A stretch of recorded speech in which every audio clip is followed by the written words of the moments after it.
যিসকলে চাউলখিনি খাইছে এই ভিডিঅ'টো ভালকৈ মনোযোগ দি চাওক।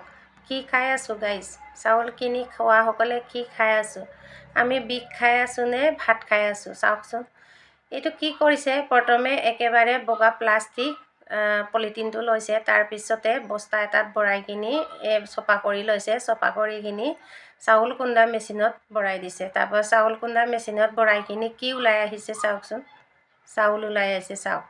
এনেকৈ যদি এতিয়া প্লাষ্টিকবিলাক চাউল বুলি মিক্স কৰি কিনি যদি দোকানত বিক্ৰী কৰিলে আমিতো গম নাপাওঁ, বা যিসকলে চাউল কিনি খাইছে কোনোৱেতো গম নাপায়। ঘৰত ধান চাউল খোৱা মানুহেতো নিজৰ চাউলে খাই আছে, সিহঁতৰনো কি বেমাৰ হ'ব আপোনালোকে চাওকচোন। এই বৈজ্ঞানিক পদ্ধতিবিলাকে কি ওলাইছে চাওক। মানুহ টকা পইচাৰ কাৰণে কি কৰিছে আপোনালোকে চাওকচোন ভালকৈ মনোযোগ দি। সঁচাকৈ এনেকৈ যদি প্লাষ্টিক চাউল যদি খাওঁ নহয় সঁচাকৈ, এতিয়া আপোনালোকে চাব যেতিয়া কণ্ট্ৰল চাউল দিয়ে BPL চাউলটো কি হয়, তাৰ মাজত প্লাষ্টিক নিচিনা এটা ডাঙৰ চেপেটা চাউল আহে। এইটো আপোনালোকে কেতিয়াবা বাতিত দি চাবচোন, বাতিত যদি পানী অলপমান আনি কিনি যদি বাতিত দিয়ে চব গোটেইটো উপঙি থাকে, চাউলে কেতিয়াও উপঙি নাথাকে।